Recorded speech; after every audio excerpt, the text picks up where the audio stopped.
Buenas noches a todos. Bienvenidos a los que nos ven por Facebook, por internet, como siempre, y los que se están incorporando o reincorporando a lo que sería el curso de astrología hermética. Si se recuerdan, hemos estado estudiando los signos zodiacales dentro de lo que es la comprensión de que nosotros somos un zodiaco viviente. Tenemos todos los signos en nuestro interior y aunque nos rige un signo en especial, un signo solar, pues hay mucho que estudiar en relación a la astrología.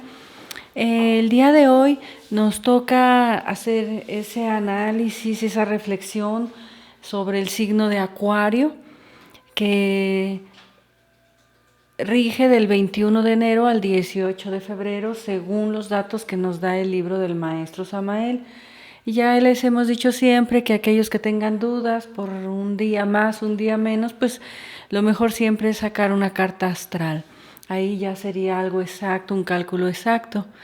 El día de hoy vamos a estudiar también lo que sería esa ciencia secreta y los 3 factores, algunas características y las prácticas del signo de Acuario. Entonces pasamos a la siguiente slide y sin más preámbulo, pues les mencionamos que el metal que rige Acuario es el aluminio, el uranio y el plomo. De hecho, en la lámina de Jofra el color que le han puesto es ese color aluminio. Su piedra es el zafiro y la perla negra. Su color el verde, su elemento es el aire. Recuerden que son 4 elementos, o ya lo vamos a mencionar también si da tiempo más adelante. Y cada uno de los 4 elementos rige 3 signos zodiacales. En este caso, el signo aire ya nos está diciendo de antemano que es un signo pues más intelectual. Tenemos el planeta que le rige es Urano y también Saturno.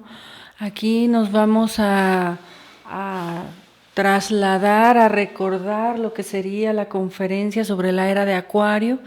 En este caso es un signo que está rigiendo no solamente a las personas nacidas bajo estos días que se han mencionado, sino que toda la humanidad estamos pasando por lo que conocemos como la era de Acuario. Acuario por sí mismo representa el conocimiento. Rige en nuestro cuerpo las pantorrillas, los muslos, y su palabra es el altruismo. Entonces, bueno, pues entrando a lo que sería en la siguiente slide, ya lo que es esta reflexión del signo de Acuario, nos dice el maestro Samael, el significado de Acuario, del aguador, es el conocimiento. A ver, si recordamos cuando estudiamos la era de Acuario, decíamos que anterior a esta era, que comenzó en el año de 1962, cuando astrológicamente se alinearon todos los planetas de nuestro sistema solar en la constelación de Acuario, del aguador. El 4 de febrero, dice el maestro Samael, del cual ya estamos próximos también, y que decíamos dentro de la gnosis es el festejo de la era del año nuevo por la entrada de Acuario, aunque energéticamente pues apenas estamos iniciando esta vibración, pues sí recordamos que Piscis es la era de la fe, de la mística, etcétera.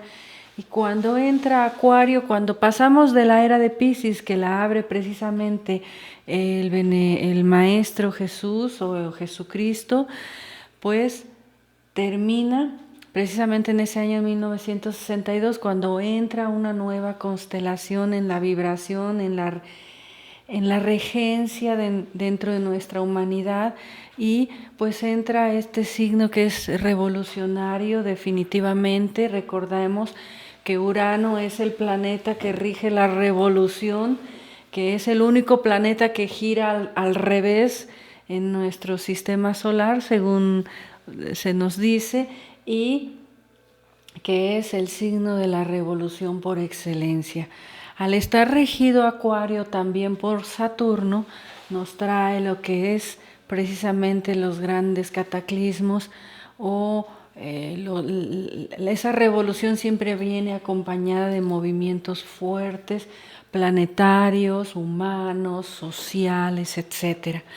Entonces el significado oculto, nos dice el maestro Samael, de este signo es el conocimiento, la ciencia secreta, y nos dice, existen 4 tipos de conocimientos que dentro de los textos orientales o hindúes, dentro de esta ciencia maravillosa de estos pueblos, se conocen como Yajna Vidya, que son los poderes ocultos de ese conocimiento secreto que se obtiene, dice, mediante rituales mágicos, vamos a decir, pues a través de los procedimientos mágicos o magia, pues muy antiguamente conocida, y que hoy en día, en esta era de Acuario, precisamente la magia peor la vamos a encontrar precisamente en el mentalismo. Por eso es que hoy no vemos tanta magia como en la antigüedad, ¿no? Pero existe. Encontramos también el Mahavidya, que es la ciencia de la cábala, la ciencia de los números, la ciencia del conocimiento precisamente, y que puede ser, dice el maestro, angélica o diabólica, depende de quién la utiliza. Esto ha derivado con el paso del tiempo, pues en esto de la lectura de las cartas, etcétera, que pues no tiene una buena tendencia.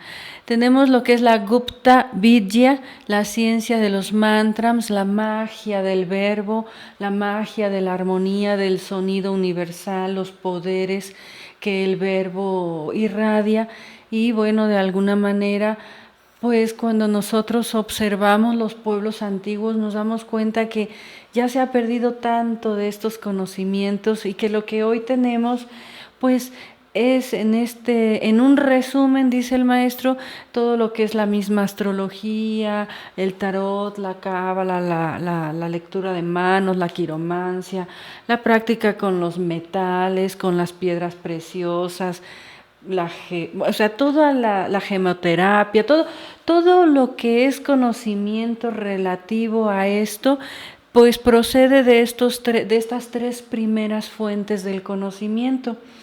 En este sentido, hay que comprender que la escuela, las universidades, pues lo que nos dan es un conocimiento intelectual, muchas veces histórico, matemático, o de acuerdo a la profesión que se realiza, pero que los orígenes de una ciencia antigua pues procede de la observación de los astros, de donde nosotros comprendemos ha derivado ese conocimiento. Es conocimiento secreto, es ciencia secreta, oculta, velada, pero que en este caso de estos 3 primeros aspectos deriva, como repetimos, en ciencias ancestrales o conocimientos ancestrales más relativos, ya lo repito, a la lectura de manos, lectura de cartas, rituales mágicos, prácticas, todo lo que conocemos aquí en nuestros pueblos de América, que no lo sé si en Europa todavía de estas características, pero sí también la misma magia que hoy en día la más utilizada es en una psicología o pseudopsicología oficial, donde lo que hay es una manipulación muy fuerte, muchas veces a nivel mental. Es la magia del mentalismo que pues ha terminado dominando a nuestra humanidad hoy en día, y que es bueno que tomemos en cuenta esta reflexión, puesto que ya no se necesita hacerte un daño pues de las otras maneras antiguas, cuando pues a nivel oficial el mentalismo es tan fuerte, ¿no? Una idea que puede muchas veces meterse dentro de la mente como un virus, tanto que hoy en día hay, dice el maestro, verdadera magia negra a nivel de la misma ciencia oficial, a nivel de las mismas creencias populares, el mismo materialismo en que vivimos, etc. Y también existe el Atma Vidya o Vidya, que es la real sabiduría del ser. Esta sabiduría o ciencia secreta es la ciencia de Atman, de la mónada de nuestro ser. Y esta, dice el maestro, es la real ciencia, la que proviene de la autognosis o autorrevelación, la que un individuo por sí mismo debe de encarnar dentro de su mismo ser. Esta, dice el maestro, solamente se puede lograr a través de los 3 factores de la revolución de la conciencia. Cuánta sabiduría, cuánta magnífica sapiencia podemos encontrar incluso pues en toda esa línea de conocimiento oculto relacionada a esos 3 factores de la revolución de la conciencia, que ha sido guía y eje pues de grandes y grandes maestros. Maestros como un Jesucristo, un Zoroastro, un Mitra, un Buda, un Samael, etcétera, que se definieron por esa línea de ciencia secreta o esa línea de conocimiento. Muchas veces por ahí encontramos que se dice que hay maestros en otros niveles que te enseñan otro tipo de cosas. Lo que no está relacionado a los 3 factores de la conciencia no está relacionado a esta ciencia del Atma Vidya, que es la ciencia, la sabiduría real, la real sabiduría de nuestro ser. Y solo se adquiere, dice el maestro, a través de los 3 factores, que eso es lo que la gnosis promulga. Dice el maestro que solamente a través de terribles y espantosas revoluciones íntimas puede darse o lograrse traspasar ese misterio, ese umbral del misterio, del conocimiento secreto, de lo que es esa sabiduría oculta, de esa llave de la propia liberación. Y que esta no se puede dar, decíamos, sin un gran sacrificio. ¿Cuál gran sacrificio hablamos? Por ejemplo, de un Jesucristo, pues ya lo sabemos, ¿verdad? Aquel que sube al monte de las calaveras, que es el trabajo con la muerte, aquel que muere en la cruz, que es el trabajo con la alquimia, y aquel que con su muerte renueva o salva a toda la humanidad, que es el tercer factor. Entonces, este gran misterio solo se puede conseguir si lo anhelamos realmente a través de esos 3 factores de la revolución de la conciencia. Perderíamos tiempo, de verdad, queridos amigos, estudiando o metiéndonos por la línea de caminos en donde hay mucho conocimiento, sí, en donde personas, puede decirse que son grandes personas o grandes maestros o pequeños maestros por el lado de la evidencia, por el lado de la lectura de cartas, ángeles, todo lo que se pone de moda, ¿verdad? Todo este tipo de conocimientos, pues pueden o pueden no ser una ayuda, una herramienta. Es a eso a lo que se refiere el maestro Samael cuando se habla de diversas herramientas. No confundamos con las herramientas del trabajo interno que provocan el trabajo de Atma Vidya. No sé si me doy a entender con esto. Cuando en la gnosis decimos hay muchas herramientas, hay muchas líneas, sí, pues por ejemplo el maestro Samael nos relata que en el inicio, antes de su misión, de su encarnación, de su real ser, pues incluso él se dedicaba para sacar unos dineros, ¿verdad? Una economía. Hubo un tiempo en que se dedicó a la lectura de las cartas, de la mano, ¿no? A leer la mano. Con el tiempo dice que su propio ser le dijo, esto ya no puedes dedicarte a eso, porque tú vas a entrar por el camino de esa revolución de la conciencia. Y ahí es donde podemos, repito, hacer la diferencia. Si es verdad que de repente nos llama la atención a nosotros en la gnosis, por lo mismo que buscamos o somos buscadores del conocimiento, pues a lo mejor leer, conocer sobre artes o ciencias secretas que tienen su parte de verdad, pero que pueden ser utilizadas en forma, como lo dice el propio maestro, angélica o diabólica, ¿no? Es decir, para bien o para mal según se use. Eso no quiere decir que ese sea el camino de la liberación. La gnosis, siendo que nos enseña la revolución de la conciencia, es la única que nos puede dar la ciencia del real ser. Y por ello, el día de hoy vamos a recordar y a reflexionar en forma, basándonos en este libro, de lo que es ese trabajo con los 3 factores. Algunos dirán, siendo que estamos estudiando Acuario, me gustaría algo más revolucionario, ¿verdad? Eso siempre me lo he sabido, siempre lo mencionan. Amigos, hermanos, compañeros de este trabajo, no hay nada más revolucionario que los 3 factores de la revolución de la conciencia aplicados día a día. Cuando alguien dice esto, yo ya me lo sé. Ya sé que son morir, nacer y sacrificarme por la humanidad y lo intento hacer, pero ¿qué más? ¿Qué más hay? Algunos nos dicen, ¿qué otras prácticas me puedes dar, verdad? Para despertar. Pero ¿no te parecen suficientes? Bueno, nosotros a veces no alcanzamos con tantas que nos da el maestro Samael. A veces en el diario vivir no alcanzamos a profundizar en el propio, por ejemplo, factor del nacimiento o de la muerte. Cada día decimos mi esposo y mi persona, nos enamoramos más de esta enseñanza. A veces por lo que leemos de la obra del maestro Samael y la mayor parte de las veces por lo que vivimos diariamente.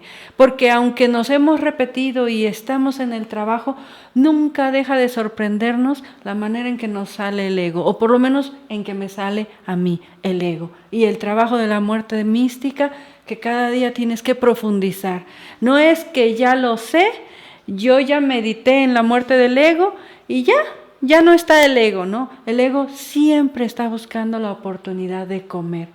Vamos a comprender que esto es nuestra vida, que no hay nada más revolucionario que trabajar en estos 3 factores y que cuando tú creas que ya lo comprendiste y ya lo trabajaste y ya te parece hasta un poco repetitivo o aburrido. Alguien alguna vez me dijo, es que no podría variarse algún tipo de cosa, ¿verdad?, de la enseñanza, porque luego se vuelve un poco aburrido, ¿no? Para mí no puede ser nada aburrido. Si estás en el trabajo, Dios mío, o sea, pasas crisis y crisis y crisis dándote cuenta cada día de lo mucho que nos falta.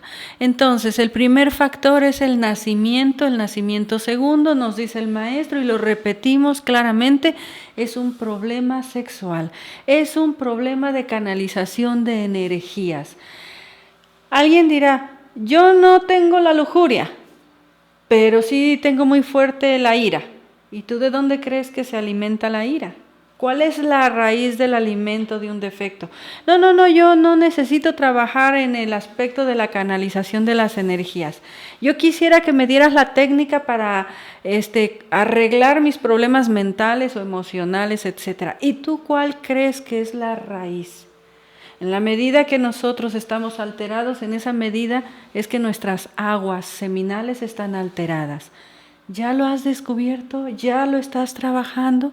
Dice el maestro, la piedra filosofal es el sexo. El sexo es la búsqueda de esa piedra filosofal, esa piedra que hay que pulir y pulir y pulir hasta convertirla en una piedra cúbica perfecta que implica en la creación de los cuerpos solares. Y dice también así el maestro, da mucha pena ver cómo hay tantas personas que se nombran maestros y todavía están vestidos con los cuerpos lunares. O sea, no podemos avanzar intelectualmente en la enseñanza. Nosotros tenemos que empezar cada día de cero. Cada día, cuando de repente uno tiene una crisis muy fuerte de un defecto, por ejemplo, vamos a decir, me salió un defecto. Me puse todo iracundo, me puse toda iracunda. Lo vi todo gris, ¿verdad que en ese momento lo ves todo gris? En ese momento todo lo ves feo, en ese momento quieres aventar todo, romper todo o desquitarte con todo. No sé qué quieres hacer, quieres aplicar tu justicia, te salen tantos defectos alrededor de esa ira que a lo mejor en el descubrirlo puedo decir, hasta te entra una pequeña depresión o una depresión de que dices, Dios mío, a estas alturas y todavía me veo estos defectos. Yo creo que nos pasa a todos, seamos sinceros. Pero ¿sabes qué? En la mañana sale el sol, cantan los pájaros, sale la esperanza, vuelve a nacer. Necesitamos cada día renovarnos, cada día empezar de cero nuevamente y decir, Dios, no puedo ni siquiera ser desagradecido, ingrato con la divinidad que hoy me está dando una nueva oportunidad. Y este derrotismo, esta depresión o este sentir que no avanzo es del propio ego, que me está diciendo tú no vas a poder. Y qué descubrimiento nuevo en esa revolución de la conciencia. Cada día su propio afán, cada día su propia lucha, cada día su propio sacrificio, cada día la transmutación, cada día observar nuestras aguas en donde flota ese cisne Kalahamsa, ese Hamsa cada día, ese pranayama para el soltero cada día. Nosotros necesitamos definir a quién le vamos a dar nuestras energías. Se lo debemos a nuestra Madre Divina. Pero también tenemos derecho a decidir si se lo vamos a dar a través de esos mundos infiernos. Ya cada uno lo elige, ¿verdad? Cada uno elige dónde quiere estar. Entonces nos dice por eso el maestro que los misterios de Isis, los misterios de Eleusis, los misterios de todas esas grandes diosas en la antigüedad, en el caso de los misterios de Isis, que se compone de Is, dice el maestro, es el trabajo del masculino o el femenino. La primera sílaba el masculino, la segunda sílaba femenino. El toro Apis, dice, entre los egipcios, es el toro o el buey de la Madre Divina, el que la Madre Divina lleva en ese signo incluso de Tauro que estudiábamos. Ese toro que es negro en sus orígenes y que para ser consagrado en los pueblos egipcios como símbolo del toro, de la fuerza sexual, porque el toro era eso, la representación de la fuerza sexual, tenía, obviamente al inicio era negro, pero siempre tenían que elegirlo con una mancha en forma de luna creciente blanca, para simbolizar que dentro de eso negro, en el trabajo de esas aguas negras, estaba la posibilidad de la transmutación de las aguas blancas. Y dice el maestro, también el toro, algunas veces lo pintan los egipcios como el toro rojo, ya en el color más elevado del trabajo interno. Isis acompañada del toro. Isis con su emblema de la vaca sagrada, el trabajo maravilloso del primer factor, en donde dice el maestro debemos de crear el poder mágico de Kriya Shakti, que es la voluntad y la yoga, entendido en su profundo significado, que es la alquimia de casados, el tantra blanco. En la escuela Mahayana de los budistas se enseña la alquimia blanca o la transmutación el tantra blanco, y nos dice esta es la ciencia secreta, este es el conocimiento oculto, esta es lo que los egipcios después de tantas y tantas pruebas le entregaban de boca a oído al iniciado, el misterio máximo del hombre, el magnus opus, la gran obra, el mysterium magnum, el donum Dei, el don de Dios. Aquel que quiere recibir el don de Dios para comprender, porque la verdad es que nosotros nos hacemos, ¿verdad?, todavía bolas con la mente, estamos metidos en esos problemas todavía de la mente, de la emoción, de no encontrar muchas veces en nuestro interior ese autoconocimiento, pues tiene que trabajar con ese conocimiento, esa ciencia secreta que es la unión del hombre y la mujer sin la pérdida de la energía creadora o del licor seminal. Y entonces, precisamente el signo de Acuario es eso, el aguador, aquel que sabe mezclar los dos líquidos, las dos aguas, los dos elixires.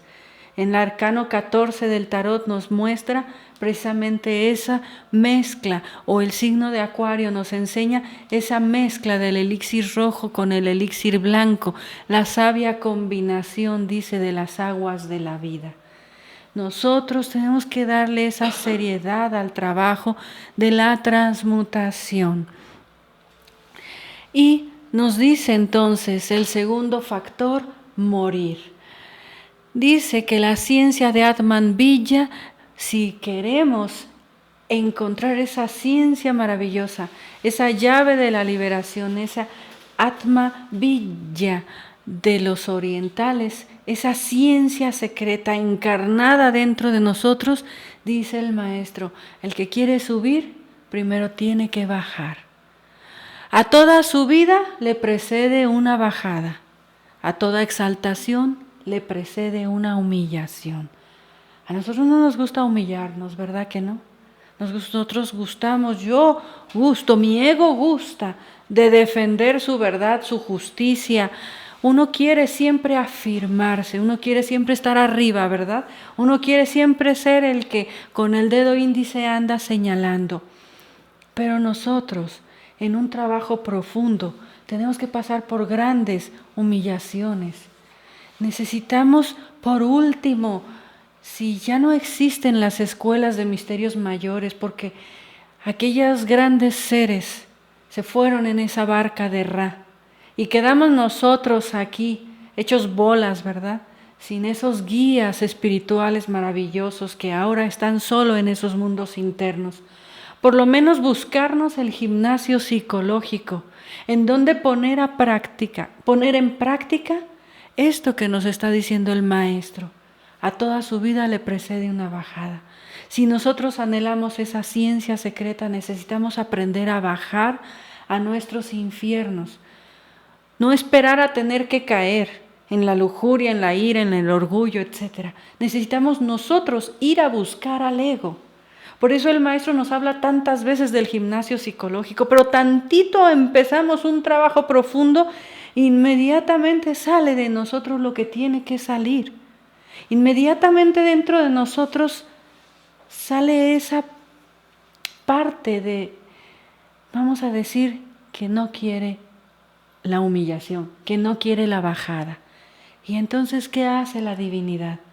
La divinidad nos da, a través de los karmas, pues el golpe que necesitamos muchas veces para buscar ese cambio. En la Gnosis decimos, qué más maravilloso es el que renuncia antes del dolor. Antes de que la vida le dé duro, trabaja por amor al mismo trabajo en sí. Muchas veces a la enseñanza llegan personas enfermas, que han pasado situaciones difíciles, que tienen problemas psicológicos, sufrimientos, dolores. Y la Gnosis es también amor y caridad. Pero malo sería que nosotros en la Gnosis no enseñásemos la muerte del ego, que quisiéramos hacer de esta una escuela de estas de evolución, que solo nos llevan a la involución. De este tipo de escuelas que solamente nos aplazan el dolor y nos dicen, ven, yo te quiero mucho, aquí te vas a sentir bien con nosotros, Dios es amor y no te preocupes, tú no tienes que pagar nada. Lo único que están aplazando es que cuando nosotros desencarnemos tengamos que entrar a los círculos dantescos a hacer el trabajo que no pudimos hacer en vida. La Gnosis es una escuela 100% revolucionaria, 100% del signo de Acuario, dice el maestro Samael. He trascendido mi signo, en el que él nació de Piscis, y ahora puedo decir que estoy vibrando bajo la constelación de Acuario. Como mensajero de Acuario nos enseña eso. Y nos dice, no buscamos la evolución, tampoco la involución. El conocimiento de Atman Vidya es revolución y nos enseña de una y de mil maneras a bajar. Tenemos que ayudar y levantar, dice el maestro, la antorcha del verbo por los demás. Necesitamos bajar a nuestros infiernos y luego enseñárselo a los demás, aunque terminemos crucificados, queridos amigos. Así de difícil es esto. Es más fácil decir, ven, yo te quiero mucho, te voy a apapachar, porque mira, no importa si tú has sido en tu vida tremendo. Yo casi soy Dios y te perdono. Tú no te preocupes porque Dios es amor, ¿verdad? No es ese amor. Dios es amor. Pero cuando dice el maestro Samael, si nosotros viésemos de frente a Dios, temblaríamos. Dice que Hitler quería conocer a un superhombre y conoció a un hombre. Solo conoció al hombre, no al superhombre, y se aterrorizó, dice. Entonces, ¿qué quiere decir esto? Que la ley es terror de amor, terror de ley.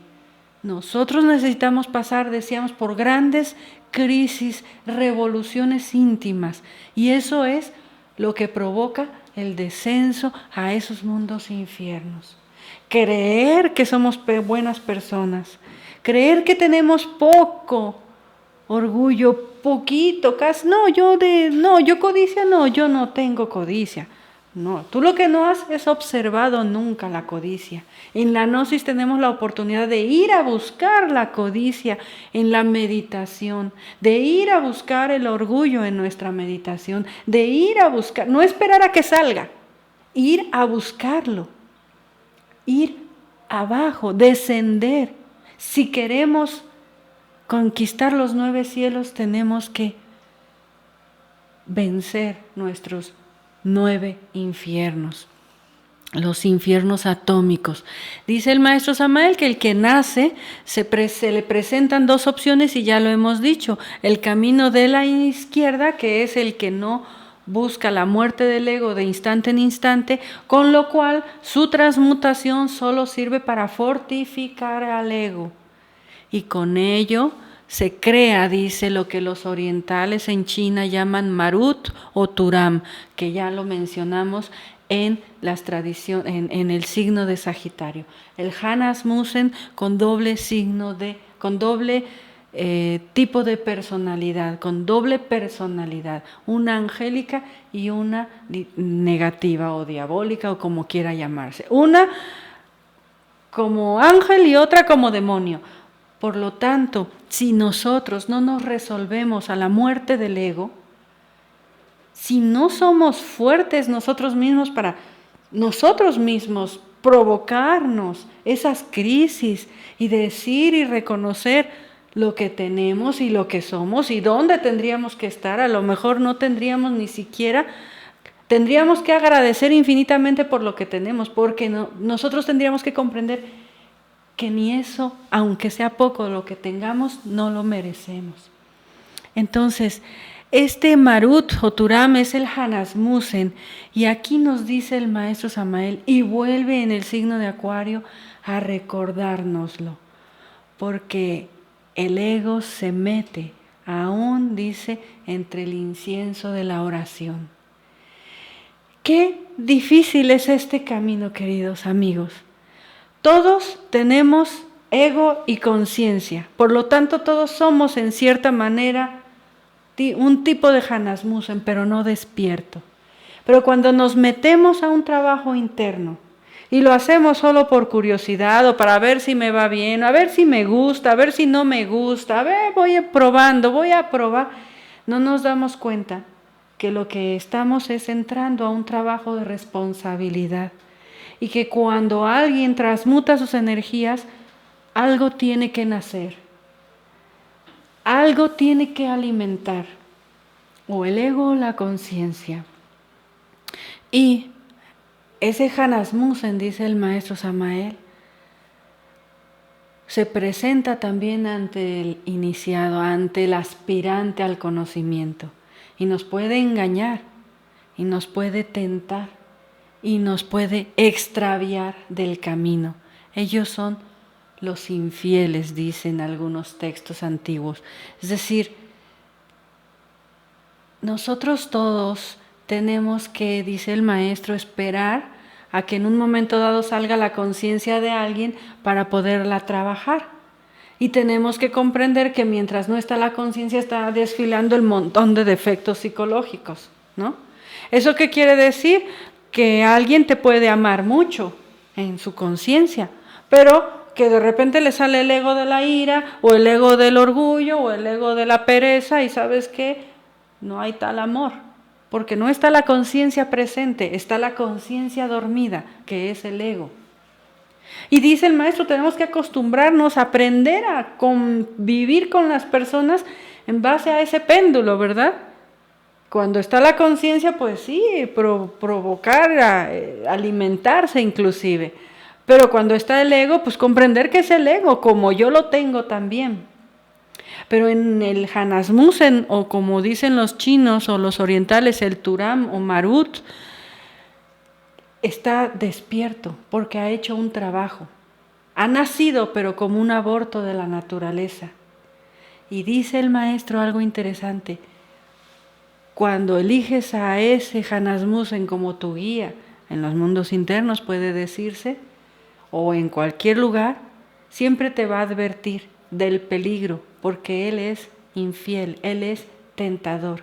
Ahorita es un ángel, y en esa personalidad te va a advertir de los peligros del ego, pero a la hora de invitarte, él va a ser tu tentador también. Y te va a decir, mira, tú vas muy bien, tú ya eres un gran iniciado para desviarte de un camino de trabajo de muerte del ego. Es decir, lo más difícil es la muerte del ego en este caso, ¿no? Dice también entonces que cuando una persona, un iniciado, ha nacido por segunda vez en lo interno y con la alquimia, entonces también se le presenta el camino de la derecha. Y ese camino, ya lo hemos dicho, es el de morir de instante en instante. Que de verdad no sea que porque tú eres ya profesor o ya eres estudiante de segunda cámara, creas que ya lo tienes todo resuelto y creas que te puedes dar el gusto hasta de decir y de aparentemente decidir en muchas cosas.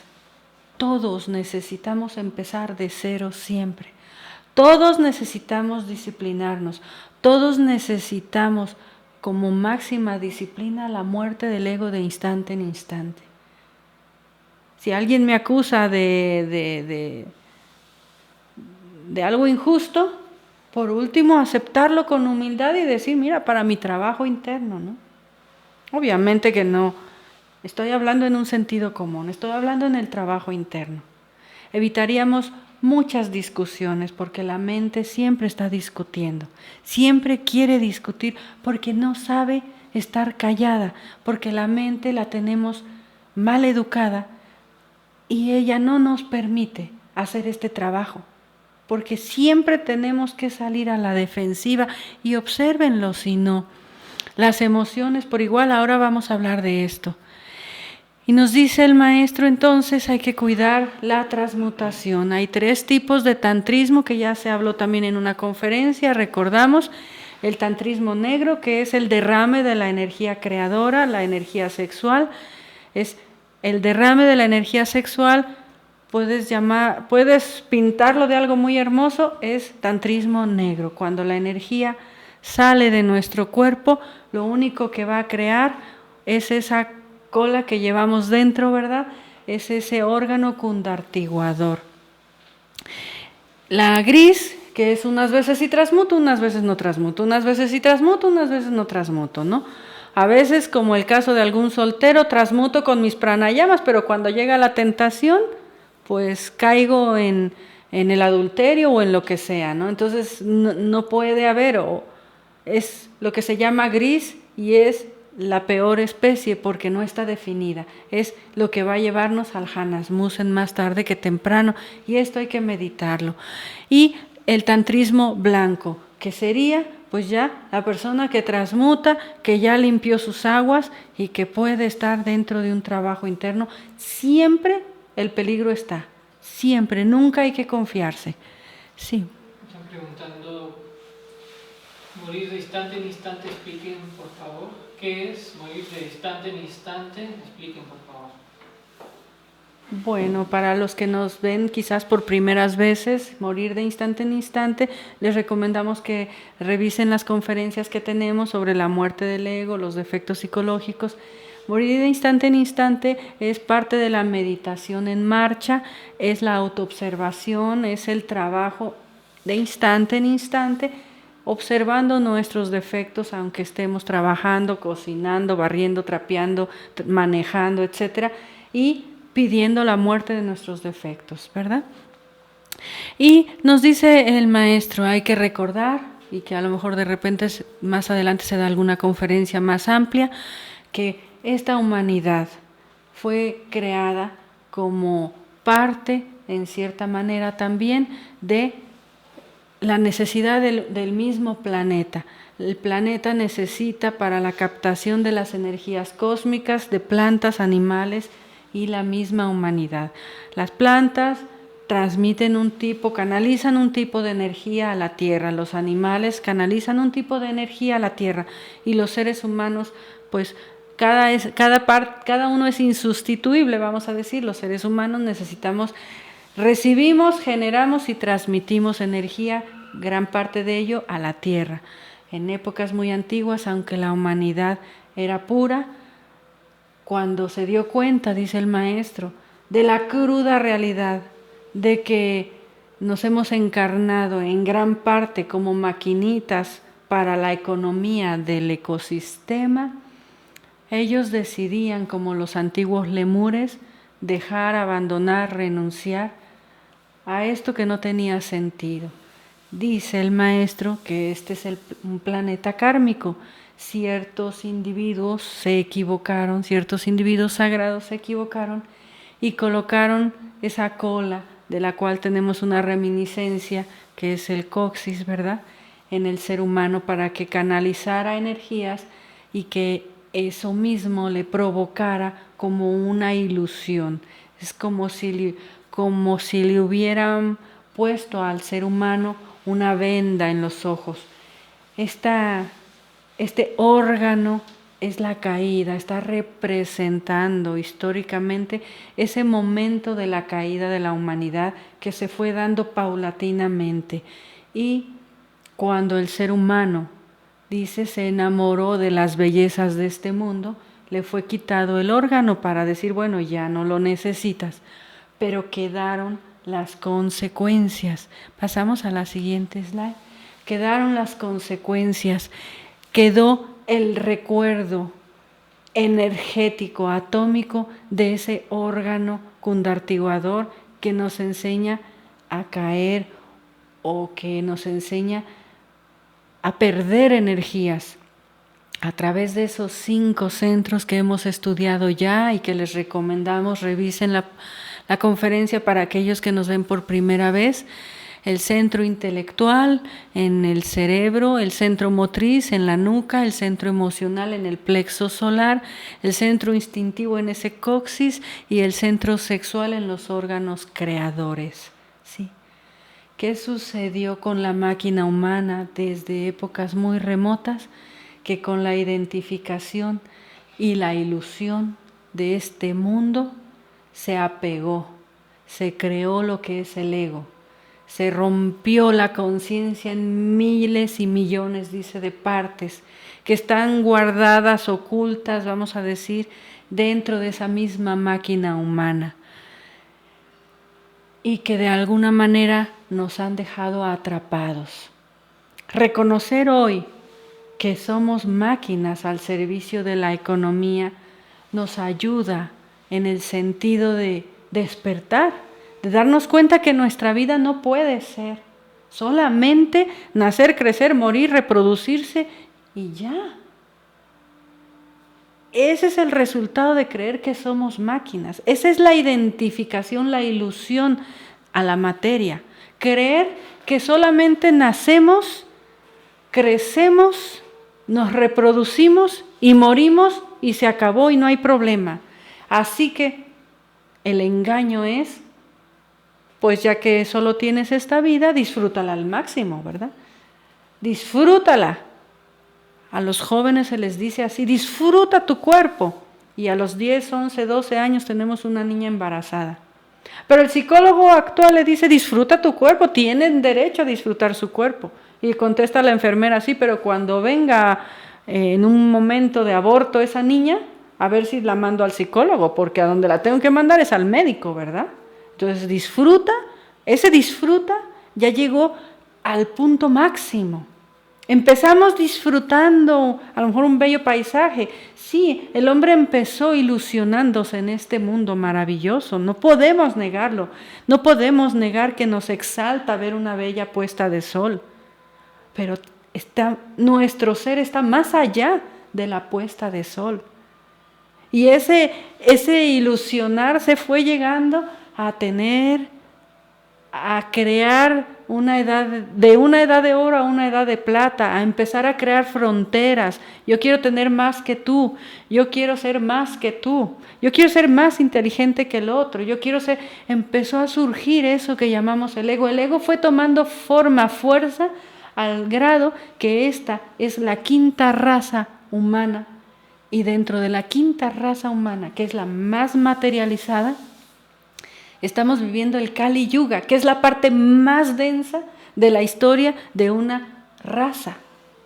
Comprendan que estamos viviendo tiempos de un hipnotismo, que es lo que decíamos, una magia negra tan fuerte que es un hipnotismo mental.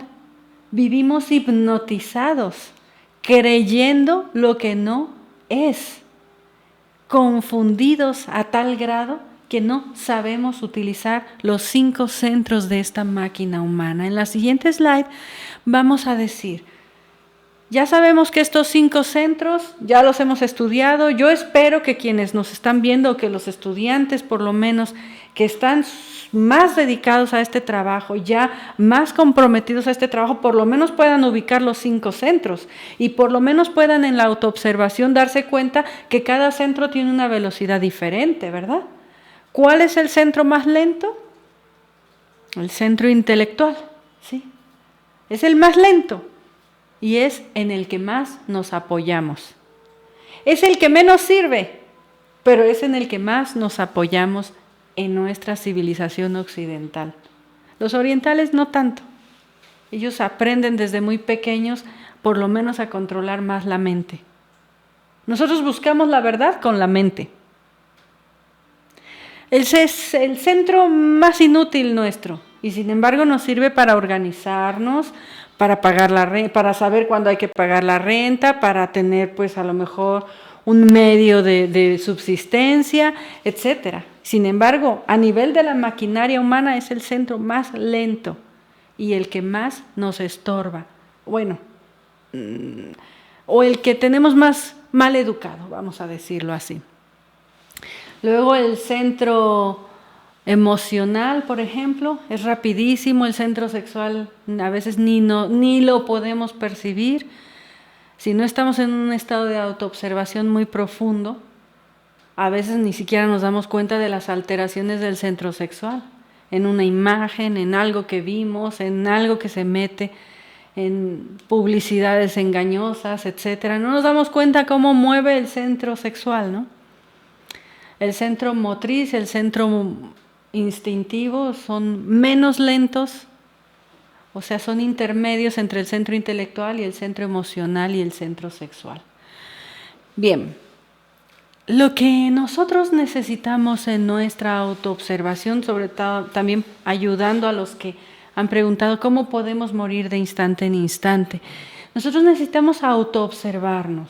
Observar nuestros 5 centros de instante en instante. Todo momento, ahora mismo mi persona está hablando y tengo que estar observando los centros de la máquina humana, ¿sí?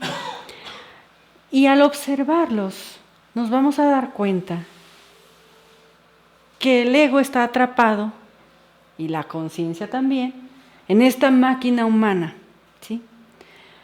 Y que cada centro es manejado por un determinado agregado psicológico, que cada defecto psicológico en su momento cree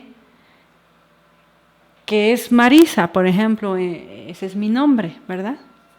Yo puedo creer que soy yo en un momento de ira, pero esa no soy yo.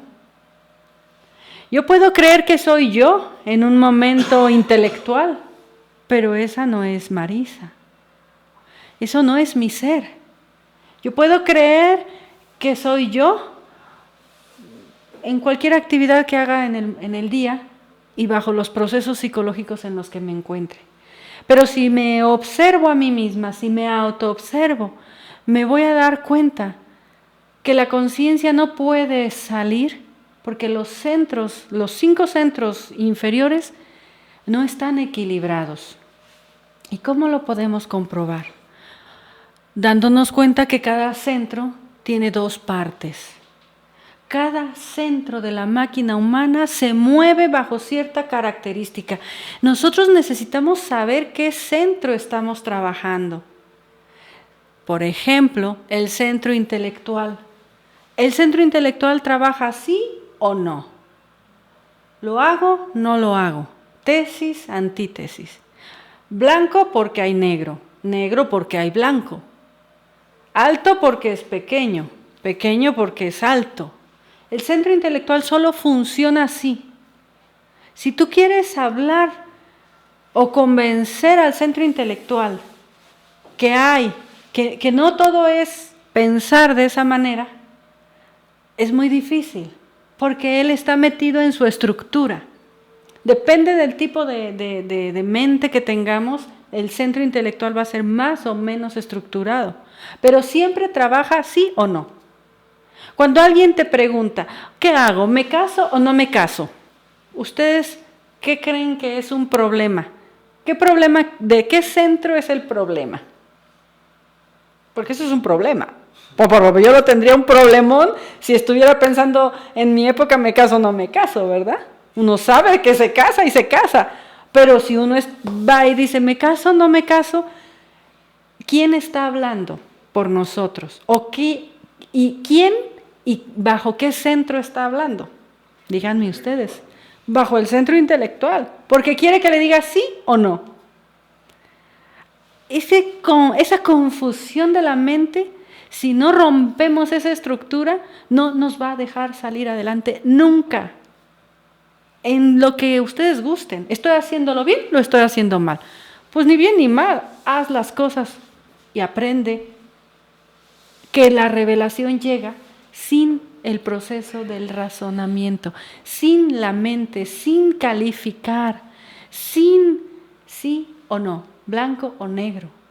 Por eso nos dicen los orientales que la forma más elevada de pensar es no pensar. Cuando ustedes tengan un conflicto intelectual y se autoobservan, háganlo a un lado. No les va a dar la solución. Ustedes pueden elegir pago o no pago. Eso sí, ¿verdad? Pues si no pagas ya sabes lo que te va a pasar. Y si pagas pues ya sabes lo que va a pasar. Para eso sirve el centro intelectual. Pero no para resolver los misterios de nuestra vida. No para descubrir dentro de nosotros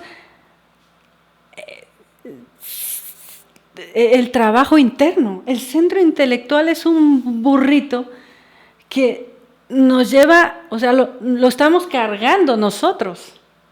Cristo entró montado sobre un borrico a la Jerusalén para su último proceso, simbolizando definitivamente que Él estaba encima de la mente, que tenía bien educada su mente.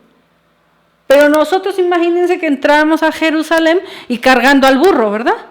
Eso es lo que hacemos en nuestra vida diaria. Nosotros cargamos el peso de nuestro centro intelectual que se vuelve denso, pesado.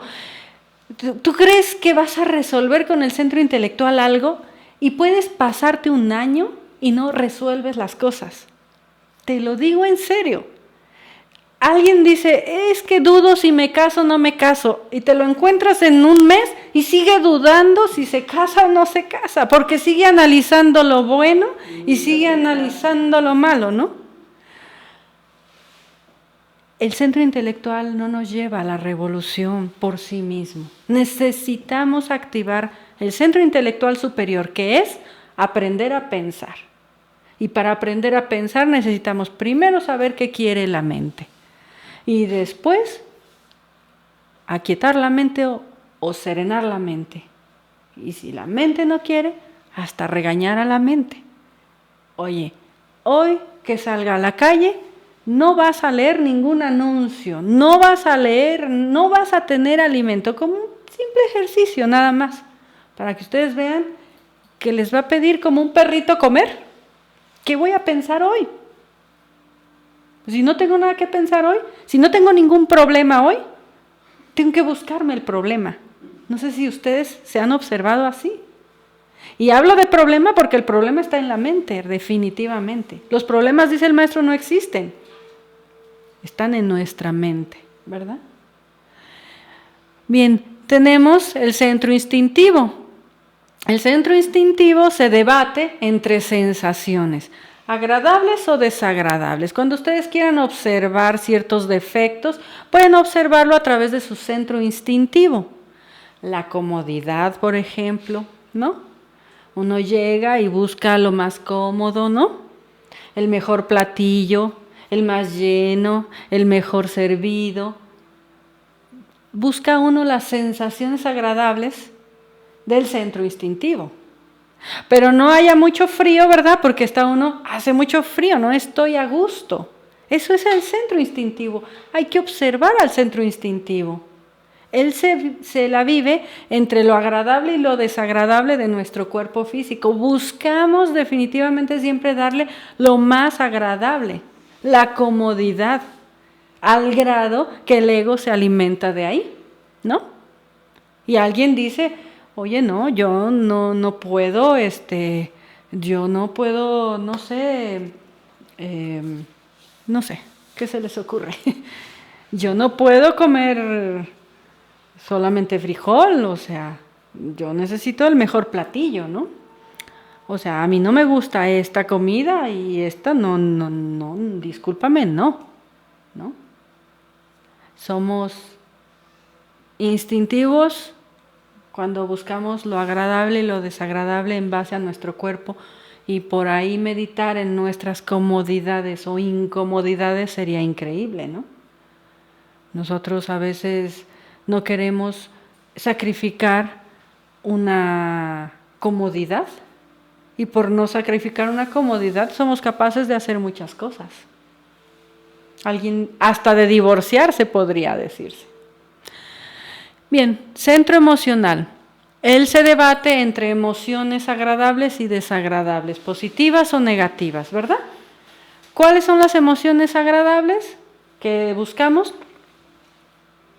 La alegría, ¿qué más? Díganme ustedes. Emociones dentro de esa... La fiesta, todos quisiéramos, ¿verdad? Vivir siempre fiesta, alegría, sin trabajo, ¿no? Cuando uno se levanta temprano y hace frío, ahí está el centro instintivo, ¿verdad? Diciendo, uy, no me quiero levantar, ¿no? Pues ya está. Pero cuando hablamos de decir, sobre todo quiero siempre estar en fiesta, que no quiero saber de problemas, no quiero, digo, no es que estemos buscando los problemas, pero simplemente hay emociones agradables que son las de unos buenos amigos o cuates, ¿no? O sea, uno busca como emocionalmente llenar eso y hacer así una vida, ¿no? Y no nos damos cuenta que siempre detrás de la fiesta, después de la fiesta que viene, pues el cansancio, ¿verdad? Después de la borrachera, ¿qué viene? La cruda, ¿no? Ya no la cruda realidad de los hechos, sino la cruda del vino, ¿no? Que se tomaron o que se ingirieron. Porque gusté de estar ahí entre el centro instintivo, ¿verdad? Y entre el centro emocional, pero luego todo, pues, es así como se desenvuelve el centro emocional. Cuando una persona ríe mucho, ¿cómo se siente después? A veces hasta termina llorando, ¿no? Así es. Porque son las emociones que se desajustan, y las emociones son emociones nada más, y son engañosas y son mentirosas las emociones, porque las emociones te pueden manipular. Una persona muy emocional manipula, ¿no? Hay personas con un carácter que jala, que tienen un magnetismo, que te la crees 100% y pondrías la mano al fuego que esa persona te está diciendo la verdad. Y te sorprenderías que si su estado emocional es alterado, te está mintiendo. Hay una parte de mentira en esa emoción que te está contando, porque solo cuenta un lado. Y cuando pase al otro lado, te la cuenta al revés y tú dices, ya me volví loca, ¿verdad? Porque no me decías que... No sé, que tu esposo o tu esposa es lo peor del mundo. Pero mañana me dices que lo amas mucho, ¿no? Este conflicto emocional lo tenemos que resolver. Nosotros tenemos que disciplinarnos también en este trabajo. Después está el centro motriz, que se debate siempre entre el movimiento y el reposo, ¿verdad? El centro motriz es así. Si uno se autoobserva en sus hábitos, pues tiene que ver qué hábitos de movimiento tiene, qué hábitos de reposo tiene, y ahí va a encontrar al ego también. Y el centro sexual, pues entre la atracción y la repulsión, entre la castidad y la lujuria. Los centros se mueven en dos partes. Si no sabemos autoobservarnos y nunca nos hemos dado cuenta ni siquiera de esas dos partes que cada centro tiene, pues ya es hora de comenzar, ¿verdad? El centro sexual es atracción o repulsión, ¿verdad? Bien, vamos avanzando porque ya es muy tarde. Y el sacrificio, que es el tercer de los factores, el sacrificio llama el maestro al estilo oriental el sacrificio sátvico. Si se recuerdan, cuando estudiamos el signo de Virgo dijimos que existen 3 gunas, tamas, rayas y sattva, ¿verdad? Entonces el sacrificio debe ser sátvico, dice el maestro, es el sacrificio por la humanidad que se hace según los mandamientos divinos, por hombres que no buscan el resultado, que no desean, que lo hacen, vamos a decir, de forma desinteresada. En este tipo de sacrificio por la humanidad, su característica, lo que la gnosis nos enseña es que no busca el fruto de la acción, no busca la recompensa, es desinteresado, es puro, es sincero y da su vida para que otros vivan. Volvemos a lo mismo. ¿Quién te quiere más? El maestro de la escuela. ¿A quién recuerdas más? ¿Al maestro de la escuela que te exigía y te disciplinaba? ¿O al que te decía, no te preocupes, tú no puedes, vete a jugar al parque, ¿verdad? Vete al recreo, ¿no? O te daba 2 horas más de recreo, ¿no? ¿A cuál recuerdas más? ¿Quién te ayudó más? ¿Quién te amó más? O cuando eres un niño, ¿no? Que no soportas que el papá o la mamá te esté regañando y dices, ¡ay, mi papá no me quiere, mi mamá no me quiere! Pero ¿quién te amó más? ¿El que te exigió más o el que te consintió mucho? Pues así es el trabajo interno, queridos hermanos. Dice el maestro en la ley del karma, cuando alguien está pasando por algún karma, bendito el hombre que tiene esa deuda y que se la cobra a la ley, porque su padre interno todavía le ama, ¿sí? Porque todavía lo quiere reprender, porque todavía lo llama a la reflexión, porque todavía lo pone abajo para que comprenda que hay que trabajar. Dice que el mayor, esto está inspirado en ese sacrificio, es la ley del logo solar. La ley del logo solar es el sacrificio. Él se sacrifica para dar vida, lo estudiamos ahora en la conferencia de la Navidad, ¿verdad? El símbolo del sol que se sacrifica, que muere simbólicamente para dar vida. Ahora que venga la primavera, ese es su máximo símbolo. La ley del logos solar es sacrificio. Si alguien cree que se va a liberar porque hace las cosas muy bien y es muy disciplinado y se le olvida los demás, no va a poderse liberar, porque en ello hay egoísmo. Él se sacrifica para dar vida. El que realiza este tipo de sacrificio sátvico, dice el maestro, es el que alcanza la iniciación venusta. Es el único que puede encarnar a su ser. Porque se pueden crear los cuerpos, ya se dijo, se puede lograr esa transmutación, pero si no morimos en el ego y no nos sacrificamos por los demás, vamos a terminar como esos Hanasmusen o Turán que hablan los orientales. Y eso, queridos amigos, sería como dice la Biblia, más te valdría mejor no haber conocido, ¿verdad? En este sacrificio hay que recordar que el primer sacrificio que tenemos que hacer es sacrificar nuestros sufrimientos. Hay que saber morir con la sonrisa en los labios. Todo buscador de la luz que se descubra un defecto psicológico y que vea lo terrible que es ese defecto psicológico, no se deprima, sacrifique ese dolor y póngase a trabajar por los demás. Hágalo por amor a los demás. Muchas veces nosotros decimos, nos hemos dado cuenta con los años que cuando damos la gnosis a los demás, el mayor beneficiado es uno. Y lo digo con toda sinceridad. El compartir la gnosis es beneficio de uno. Es que tu conciencia reciba ese choque también para decir, si estoy compartiendo esto, tengo que luchar a la par de a quien se lo enseño.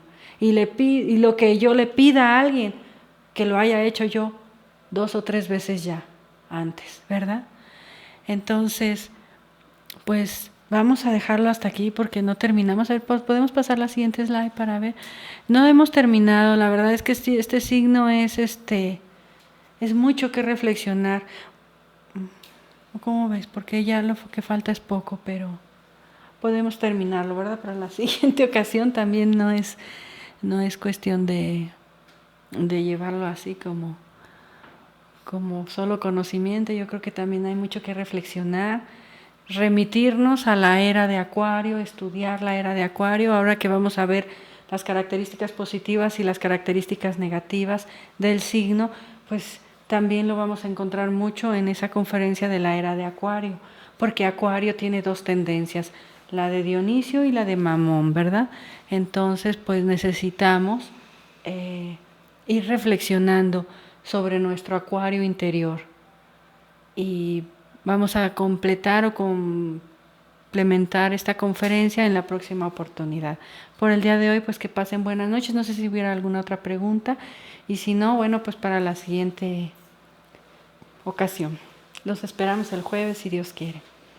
Que pasen.